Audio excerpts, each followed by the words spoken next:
दोस्तों नमस्कार, मैं हूँ विनीता यादव और अभी जो हम चर्चा करने जा रहे हैं, वरिष्ठ पत्रकार मुकेश कौशिक जी के साथ ये समझेंगे कि किस तरह से इस वक्त जो मोदी जी हैं उन्होंने अपनी प्लानिंग बनाई है इन 5 राज्यों में, लेकिन 3 राज्यों में तो बहुत ही बुरी हालत ये हो रही है क्योंकि इन तीनों राज्यों में बीजेपी के खुद के बागी नेता जो है उनकी तस्वीर लगातार सामने आ रही है। आपने देखी होगी, बहुत सारी वीडियोस वायरल हो रही हैं बहुत तेजी से सोशल मीडिया प्लेटफॉर्म पर।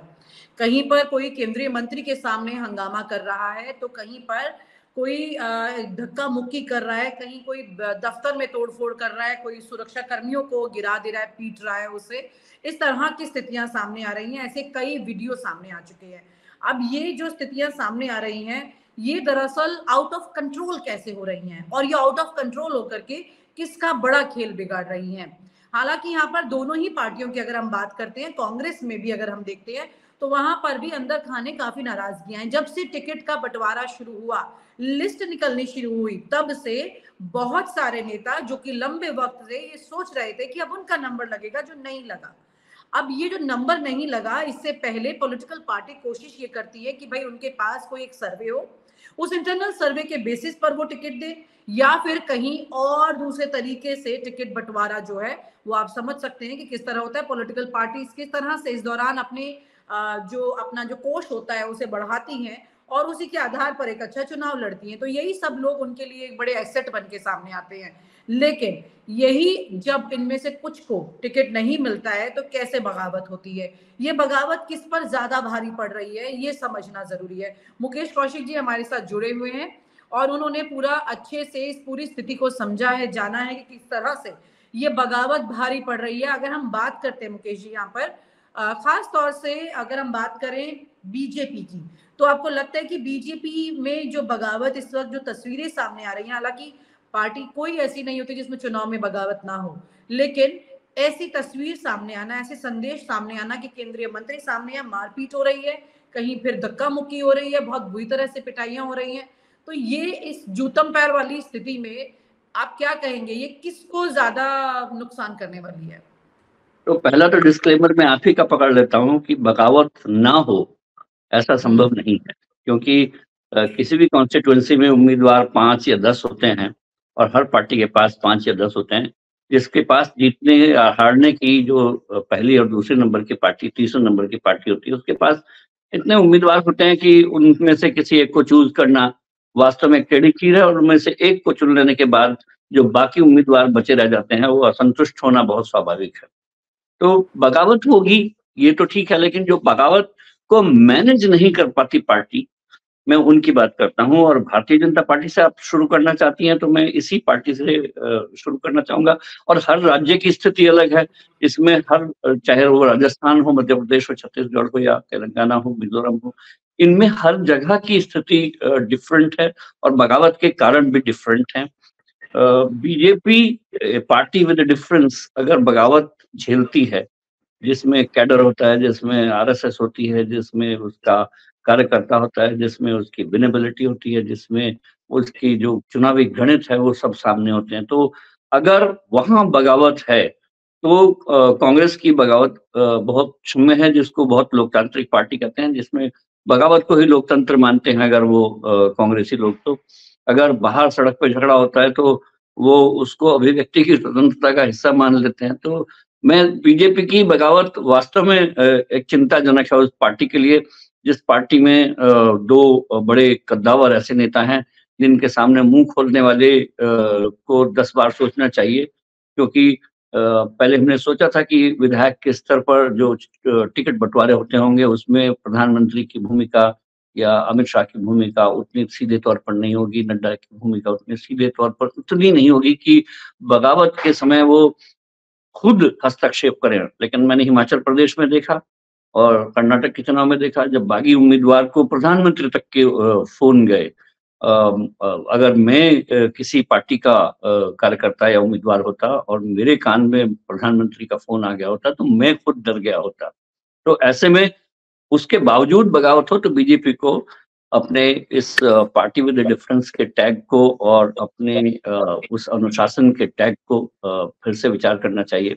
लेकिन ये स्वाभाविक है कि बगावत हो रही है।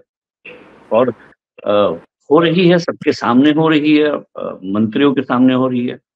अगर मैं इसकी और बारीकी से इस पड़ताल वक्त करूं, भूपेंद्र यादव को तो प्रभारी हैं, वो मध्य प्रदेश के केंद्रीय मंत्री हैं, और उनके सामने जो वीडियो आया, कैसे मारपीट हुई है और जो स्थितियां हैं सामने, उसको देखने के बाद ऐसा लगता है कि बीजेपी शायद अपने इन बागियों को संभाल नहीं पा रही है। ऐसा भी है क्या?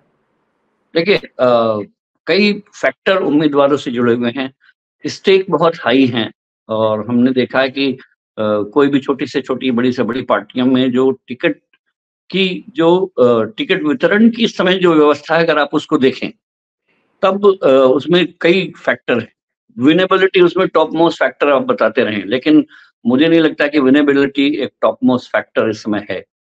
सबसे ज्यादा बड़ा फैक्टर होता है कि किसने कितना पैसा लगाया है, और उस पर वो पहले जो विधायक होते हैं, विधायक से नीचे के जो लोग होते हैं, पार्षद लोग या उनके पंचायत के सदस्य लोग, ग्राम पंचायत के लोग, इन सब का जो जो जो इकट्ठा होके एक पैसा होता है, और उसकी जो ऊपर पार्टी में चंदे होते हैं, और साथ में उम्मीदवार का बलिष्ठ होना, बलवान होना, वहाँ उस इलाके का बहुत बड़ा भुजबल वाला होना। अब इसको मैं गुंडा शब्द कहते हुए इसलिए बच रहा हूँ, क्योंकि मुझे इन इन इन इन शब्दों को राजनीतिक डिस्कोर्स में लाकर एक्सेप्ट करते हुए शर्म आती है। लेकिन भुजबल, धनबल, विचार बल, इन 3 बल के कारण ही कोई व्यक्ति विधायक बन सकता है या जनप्रतिनिधि बन सकता है। सबसे अच्छा हो कि विचार बल वाले लोग सामने आए, समाज में अपना रुतबा रखने वाले लोग सामने आए। लेकिन जब ऐसा नहीं होता है तो धनबल और भुजबल वाले लोग सामने होते हैं, और उनके सामने फिर मर्यादाएं ताक पर होती हैं।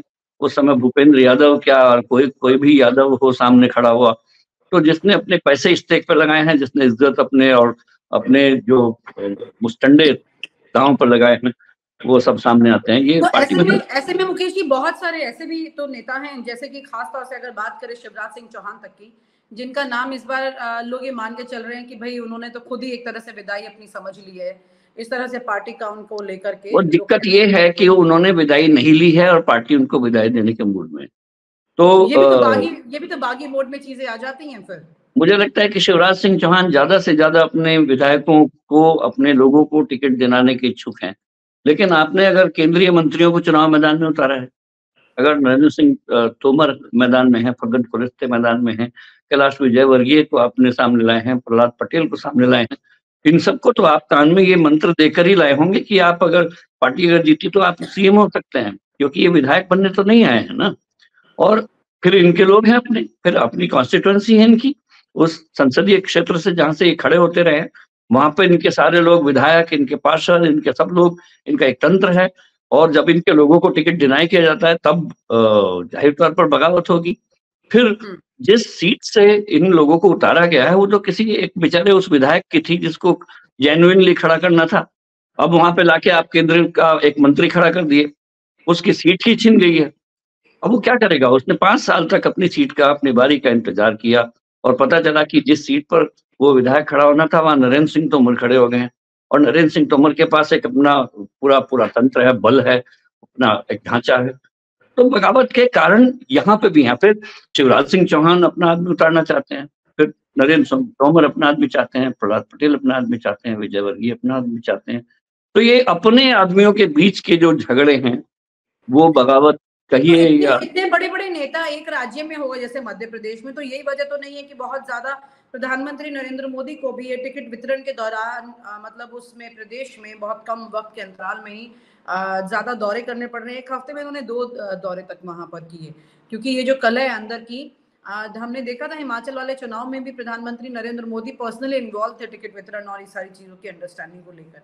तो यहाँ पर भी वो कुछ ना कुछ ऐसी कोशिश कर रहे हैं क्या कि भाई ठीक है, अब मध्य प्रदेश में एक अच्छा कंट्रोल जो है, क्योंकि उनकी सरकार वहां पर है, बाकी 2 राज्यों में उनकी सरकार नहीं है, छत्तीसगढ़ और राजस्थान में। मध्य प्रदेश में है तो वो अभी क्योंकि पावर वहां पर फिर भी एक आपको तो पता है ये चीज कि जब चुनाव होता है और जिस स्टेट में आप ऑलरेडी एग्जिस्ट कर रहे होते हैं, वहां फिर भी आप कुछ चीजें अपने हिसाब से मैनेजमेंट सिस्टम जो मशीनरी होती है उसको कंट्रोल करके फिर भी कुछ चीजें मैनेज कर पाते हैं चुनाव में। देखिए, मध्य प्रदेश के मामले में विनीता, मुझे लगता है कि भारतीय जनता पार्टी के पास बहुत सारी विसंगतियां एक साथ इकट्ठी हो गई हैं। वो ये कि मध्य प्रदेश गुजरात से बड़ी हिंदुत्व की लेबोरेटरी है या संघ की लेबोरेटरी है, इसमें दो राय नहीं है। मेरी कई बीजेपी के नेताओं से यहाँ पर बात हुई जो मीडिया से भी बात करते रहे हैं, तो उनका मानना ये था कि हमारे पास तंत्र है, हमारे पास संघ है, हमारे पास मुद्दे हैं, हमारे पास ऊर्जा है, चुनाव जीतने की क्षमता है। लेकिन लैग क्या कर रहा है? अगर हम थोड़ा-सा पीछे इसमें हैं, तो इस वजह से कि एक एंटी इनकम्बेंसी है और हर किसी का ये कहना था कि एंटी इनकम्बेंसी सरकार के खिलाफ नहीं है, शिवराज सिंह चौहान के खिलाफ है। तो उनको साइडलाइन करने की हिम्मत केंद्रीय नेतृत्व की नहीं हुई और वो भी शायद बुद्धिमत्ता थी, क्योंकि अगर 5 साल तक आपने किसी को रखा है, उसे 5 साल रखा है और आप तीसरी बार जिसके नेतृत्व में चुनाव लड़ने जा रहे हो, उसको आप आखिरी मौके पे हटाएँगे, तो आप उसकी फेल्योर को एक्सेप्ट करेंगे। और अगर आखिरी मौके पे हटा के भी आप चुनाव हार जाएँगे, तो वो ये कहने की स्थिति में होगा कि अगर मैं नेतृत्व कर रहा होता, तो शायद ये दुर्गति ना होती। तो बीजेपी के ऊहापोह ये थी और दूसरा ये, मैं खुद भोपाल के कुछ इलाकों के आस-पास गया तो पता नहीं क्यों वहाँ पे बीजेपी कैडर्स को ये लगता है, जो बीजेपी समर्थक हैं, कि अगर इस बार बहुमत आ गया तो शिवराज सिंह चौहान तो सीएम नहीं बनेंगे। ये उसके अंदर धारणा थी। फिर उसको पुख्ता करने के लिए जब 3 या 4 बड़े केंद्रीय मंत्री चुनाव मैदान में उतार दिए गए, तो बिना कहे ये बता दिया गया कि शिवराज सिंह चौहान हो सकता है कि सीएम आपके नहीं होंगे और ये भी कहा नहीं जा रहा है। लेकिन शिवराज सिंह चौहान तो की उम्र उतनी वो नहीं, मतलब डेफिनेटली वो मैदान छोड़ दे इतनी आसानी से, वो भी तो नहीं है ना। मैदान छोड़ दे, लेकिन पार्टी के ऐलान कर रही है कि हम लोग अगर चुनाव जीते तो शिवराज सिंह चौहान सीएम होंगे। कांग्रेस बार-बार पूछ रही है कि आपका सीएम कौन होगा? तो हालत तो कर्नाटक जैसी है, जहाँ पर आप बुम्बई वहीं सीएम पर थे। गहलोत उनसे काफी बड़े उम्र में और वो उधर कह रहे हैं कि ये पद मुझे नहीं छोड़ रहा है, उन्होंने खुद ही अपने आप संकेत दे दिए हैं अपने। अशोक गहलोत न पद उनको छोड़ता है, ना वो पद को छोड़ते हैं, ना राजस्थान उनको छोड़ता है, ना राजस्थान को छोड़ पाते। राजस्थान तो उनको दिल से ऐसा लगा हुआ है कि उनको कांग्रेस अध्यक्ष पद की जिम्मेदारी सौंपने की बारी आई थी और अगर कोई दिल का कच्चा होता और कैलकुलेशन में कम रहा होता, तो मुझे लगता है कि इस समय मल्लिकार्जुन खड़गे कांग्रेस अध्यक्ष होने के बजाय अशोक गहलोत होते। हो सकता है कि कांग्रेस की दिशा दशा या अलायंस वगैरह कुछ और हुआ होता, लेकिन जो नहीं हुआ होगा उस पर मैं बात करने के मूड में नहीं हूँ। मैं इस पर हूँ कि गहलोत एक ऐसा चेहरा है राजस्थान में जिसका मुकाबला करने के लिए बीजेपी कोई मुकाबले में चेहरा नहीं उतार पा रही है। अगर गहलोत के सामने कोई चेहरा है तो वो खुद कांग्रेस का ही है, सचिन पायलट। और जो बीजेपी के पास एक अच्छा चेहरा है वसुंधरा राजे, वो बीजेपी एक्सेप्ट करने को तैयार नहीं है कि वो उनका चेहरा है, खुल के बोलने को तैयार नहीं है। फिर वहाँ के जो समीकरण राजस्थान के बन रहे हैं उसको देखते हुए भी जाट किस तरफ जाएगा, राजपूत किस तरफ जाएगा, ये बिल्कुल स्पष्ट नहीं है। वसुंधरा राजे होती तो शायद ये बहुत उनके पक्ष में हो जाता, क्योंकि वो राजपूत हैं और फिर जाट में उनकी शादी हुई और दोनों तरफ का उनको समर्थन प्राप्त है। एक अच्छा मुख्यमंत्री का चेहरा है, लेकिन मुझे नहीं लगता कि केंद्रीय नेतृत्व उनको इतना बड़ा सेहरा देने पर अ, और अपने लिए एक चुनौती तैयार करने के लिए मूड में है। एक भले ही बलिदान हो जाए, लेकिन बीजेपी उनके नेतृत्व में उनको चेहरा बनाकर चुनाव लड़ने के मूड में शायद इसलिए नहीं है, क्योंकि भारतीय जनता पार्टी में भी वो अविवेक, वो मूर्खताएं क्यों ना हो जो कांग्रेस ने की हैं, जो लगातार इंदिरा गांधी या सोनिया गांधी या राहुल गांधी, प्रियंका, इनके जो अहम रहे हैं, केंद्र के सामने किसी भी क्षत्र को राज्य के न टिकने देने की जो प्रवृत्ति रही है, वो बीजेपी में क्यों ना पैदा हो, ये भी एक सवाल है। वहीं पर अगर हम छत्तीसगढ़ की बात करते तो यहाँ पर रमन सिंह को जैसे दूर रखा गया, वहीं मनीराम कश्यप जो है उनको काफी मतलब एक वॉल्यूम दे करके बताया जा रहा है, जिस तरह से 30 साल से वो कभी कोई चुनाव हारे नहीं है और वो भूपेश बघेल को हराएंगे, ऐसा करते हुए बीजेपी ने उन्हें अपना प्रत्याशी बनाया है। तो ऐसे में कुछ नए नामों पर जो जिस तरह से जो मतलब नए नाम कहने का मतलब जो बहुत लाइमलाइट में नहीं थे, लेकिन उनको स्पेस देकर बीजेपी अपनी वही सेंटर वाली पॉलिटिक्स जो मोदी जी करते हैं उसी पर ही वो अब ये स्टेट में अंदर इंटीग्रिटी में जाकर प्ले कर रही है। यही इस वजह बार है के चुनाव में विनीता थोड़ा सा मुझे डिफरेंस बीजेपी में दिखाई दे रहा है, जो एक डाइल्यूशन है। पहले लगता था कि स्टेट में भी चेहरा मोदी है, केंद्र में भी चेहरा मोदी है, लेकिन इस बार बीजेपी में मोदी के चेहरे को 2 बार भुनाने की उतावली दिख नहीं रही है। और वो ऐसा नहीं है कि भुनाना नहीं चाहते, मुझे लगता है कि वो चेहरा भुना नहीं पा रहे हैं, तो ना वो सीएम के रूप में उनको पेश कर पा रहे हैं, पीएम के रूप में ही पेश करने की ठानी है। जैसे कि गुजरात में मोदी ही मोदी थे, कर्नाटक में बासवराज बोम्मई के बावजूद मोदी ही मोदी थे, लेकिन मध्य प्रदेश में मोदी ही मोदी नहीं है, या राजस्थान में मोदी ही मोदी नहीं है। वो एक एक एक एक सटल वे में लोगों के नाम उछाले जा रहे हैं। या मुझे लगता है कि छत्तीसगढ़ तो जैसे कि अमित शाह ने अपने लिए रख लिया है और वो सारी कमान देख रहे हैं वहाँ पर। मध्य प्रदेश में मोदी कमान देख रहे हैं। राजस्थान में दोनों ही जॉइंट रूप से देख रहे हैं। और कोशिश ये है कि ये जो सेमीफाइनल है, इसमें किसी भी ढंग से ऐसा मैसेज ना जाए कि जो 2024 की लड़ाई है वो कमज़ोर हो सकती है। क्योंकि मत भूलिए कि तेलंगाना, मध्य प्रदेश, छत्तीसगढ़, राजस्थान वगैरह इन सबको मिलाकर 80 से अधिक 83 सीटें बेसिकली लोकसभा में पहुँचती हैं। ये एक तरह का एक चौथाई देश है जो वोट कर रहा होगा। और हर बार ऐसा नहीं होता है कि 2019 में हम लोग 3 राज्य चुनाव हार गए थे, फिर भी हम लोग चुनाव जीत गए थे।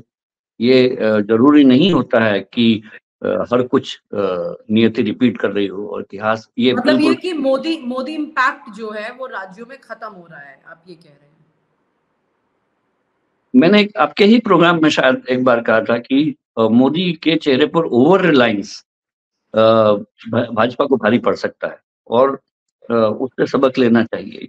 और मुझे लगता है कि इस बार सबक ले रही हैं। बीजेपी अगर सबक न लेती ओवर रिलायंस का, तो मध्य प्रदेश में इतने केंद्रीय मंत्री उतारने की आवश्यकता नहीं थी, क्योंकि उन्होंने दिखाना चाहा कि कोई चेहरा है, लेकिन ये कहा नहीं सीधे तौर पर कि शिवराज सिंह पर हमारा दांव नहीं है। ये आप समझ लीजिए। मैं वोटर की बुद्धि पर क्यों इतना दांव लगाऊं, और मैं क्यों किसी बेचारे मासूम मतदाता को के जिम्मे ये काम छोड़ूं कि वो समझता रहे। आपको नहीं समझना, उसको समझ में आ गया कि शिवराज सिंह चौहान को आप भी नहीं चाहते, मैं भी नहीं चाहता हूं, तो कोई कमलनाथ को चुन लेगा। वो क्यों बुद्धि लगाएगा भाई? ये कोई ऐसा तो है नहीं कि वो बहुत बड़ा आईएएस के एग्जाम में उतरने वाला है, या कोई बड़ा तार्किक बुद्धि का कोई सवाल करना है। उसको एक पार्टी नहीं पसंद आएगी, सरकार पसंद नहीं आएगी, वो दूसरे को वोट देगा। उसके पास विकल्प है ना। आपने कन्फ्यूजन पैदा करने की कोशिश की है, आपके कन्फ्यूजन है ये। मतदाताओं के कन्फ्यूजन नहीं होते हैं। वो जब किसी को उतारने चलते हैं तो उतार के फेंक देते हैं, वो चुनने चलते हैं तो चुन लेते हैं। बीजेपी को कन्फ्यूजन में नहीं रहना चाहिए, कांग्रेस को कन्फ्यूजन में नहीं रहना चाहिए कि हम किसी मतदाता को कन्फ्यूज कर पाएंगे। अगर उसको लग रहा होगा कि कांग्रेस हमारे हक में नहीं है और कमलनाथ भी और दिग्विजय सिंह भी लड़ाई लड़ सकते हैं, बाद में झगड़ा कर सकते हैं, या उनके विधायक बिक सकते हैं, हो सकता है वो बीजेपी को चुन के चले आए। और अगर उनको लगे कि बीजेपी तो पिछली बार भी ठीक से नहीं जीत पाई थी, इन्होंने तो पिछली बार भी विधायक खरीदने पड़े थे, तो इस बार क्यों ना कांग्रेस को जबरदस्त बहुमत दे दिया जाए, ताकि विधायक बिकने के बावजूद सरकार ठीक ठाक रहे।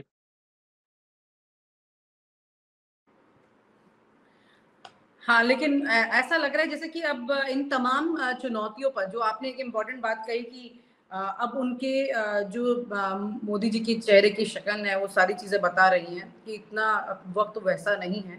लेकिन वहीं पर एक चिंता ये भी दिखाई दे रही है शायद कि शायद उनको अब वो ये तमाम तरह के विवादों को हल कर पाए, क्योंकि आपने देखा कि कैसे राजस्थान में भी देखिए, मिश्रा मैंने जो है आपने वो जहां से बात शुरू की थी, मैं उसी कंक्लूजन पे आना चाहता हूँ। हाँ कंक्लूजन ये है, देखिए, कांग्रेस में बगावत हो, कांग्रेस में नारेबाजी हो, कांग्रेस के लोगों में मारपीट हो, तो ये एक्सेप्टेबल फैक्ट है हमारे आपके और सभी के लिए, क्योंकि वो इसको तो अंदरूनी लोकतंत्र का हिस्सा मानते हैं। और भले ही वो बगावत हो। बीजेपी में ऐसा होना, ये केंद्रीय नेतृत्व का, राज्य के नेतृत्व का डिमिनिश होना है। उसमें उसकी ताकत में, उसके अनुशासन में कमी आना है। और ये एक बैरोमीटर, पैमाना होता है कि जिताऊ उम्मीदवार, ऐसा चेहरा जो लगातार इनविंसिबल हो। तो अगर आपके सामने आप घर के अभिभावक हैं के या कर्मचारी हैं, वो आपके सामने लड़ने लग जाएं, तो आपकी कमजोर पड़ती ताकत का, कमजोर पड़ती पकड़ का, नियंत्रण का, आपके प्रशासकीय बुद्धि का वो एक नमूना पेश करता है। यानी कि वक्त बदल रहा है। वक्त के साथ बहुत कुछ बदलता है, चेहरे बदल जाते हैं, शासन करने वाला राजा बदल जाता है, बहुत कुछ वो तो नतीजा बताएगा कि वक्त क्या कहना चाहता है। लेकिन दीवारों पर इस समय साफ लिखा है कि जो मुकाबला मध्य प्रदेश, छत्तीसगढ़ में बीजेपी के लिए कठिन है और राजस्थान में वो उबर नहीं पाई है, बावजूद इस फैक्ट के कि राजस्थान लगातार सत्ता बदलता है, हर बार सत्ता बदलता है, लेकिन इस बार बीजेपी उतनी कॉन्फिडेंट पता नहीं क्यों नहीं है राजस्थान में भी। एकमात्र एक राज्य है, राजस्थान एकमात्र ऐसा राज्य है जहां पर बीजेपी को सत्ता में आना चाहिए रवायत के हिसाब से, लेकिन उसको छीनने की जो इच्छा शक्ति और जो ग्राउंड वहां पर तैयार, ये इच्छा शक्ति को आप इच्छा शक्ति कह रहे हैं, मुझे लग रहा है कि बागियों का इम्पैक्ट है इस बार, क्योंकि हर राज्य में कहीं ना कहीं ये मुझे लगता है कि जो केंद्रीय नेतृत्व का अपने राज्य के नेतृत्व को लेकर कंफ्यूजन है तीनों जगह। कंफ्यूजन ये कि जो आदमी एक स्वाभाविक चेहरा हो सकता है, वो आप चेहरा बना नहीं रहे हैं, और जो चेहरे हो नहीं सकते उनको जबरदस्ती लपेटने की कोशिश है। हाँ, मतलब कुल मिला के बागी बनाने, इसकी नींव रखने की वजह भाई वसुंधरा समर्थक वहां लोग हैं, बाकी जो लोग हैं वो उनके अपने लोग हैं, लेकिन वो उतने ताकतवर नहीं है, और जब वसुंधरा समर्थकों को टिकट नहीं मिलता है तो बगावत कर ही देते हैं, क्योंकि उनके पास नीचे आधार है। तो यानी बीजेपी के फैसले अभी इस वक्त उनकी पार्टी में बागियों को पैदा कर रहे हैं, ये स्थिति साफ हो रही है ना इससे। कांग्रेस में भी है ये स्थिति, लेकिन इस वक्त बीजेपी के लिए ज्यादा मुश्किलें बढ़ रही हैं, क्योंकि जिसके पास कुछ होता है ना, उसके पास खोने का डर होता है। बागी होते हैं, लेकिन बागियों को मैनेज करने की जो ताकत है वो घट रही है। ताकत घट रही है, मैनेज करने की ताकत, बागियों को मैनेज करने की ताकत घट रही है। हाँ, मुझे लगता है कि इनकी ठीक से फाइलें मेंटेन रखनी चाहिए इनको, ताकि बगावत करने के बावजूद वो ठीक ठाक रहें। बहुत इंटरेस्टिंग बात, thank you so much Mukesh ji. आपने चर्चा खत्म होते होते काफी कुछ कह दिया है। शायद हो सकता है कि इस वक्त पूरा ध्यान विपक्ष की फाइलों पर लगा हुआ है, और अगर ये ध्यान थोड़ा सा अपने बाजू में भी देख लेंगे तो शायद कंट्रोल और ताकत दोनों बराबर आ जाएगी। लेकिन फिलहाल बीजेपी के लिए बड़ी मुश्किलें हैं। बीजेपी में जिस तरह से बगावती सुर दिखाई दे रहे हैं, उसका असर कितना चुनाव पर होता है, डेफिनेटली ये तो तभी बाद में पता चलेगा जब, क्योंकि कहते हैं कि जो जीता वही सिकंदर। ये सब चीजों के बाद भी अगर कोई जीत गया तो बात अलग है, लेकिन अगर वो जीतता नहीं है तो ये जरूर कहा जाएगा कि बागियों की वजह से पार्टी का ये हश्र हुआ। बहुत बहुत शुक्रिया आपका, thank you so much Mukesh चर्चा के लिए, थैंक यू सो मच। और आप हमसे जुड़े रहने के लिए सब्सक्राइब करें YouTube पर, फॉलो करें Twitter पर और लाइक करें Facebook पर। और ज्यादा जानकारी के लिए आपको टाइप करना होगा सिर्फ न्यूज़ नशा।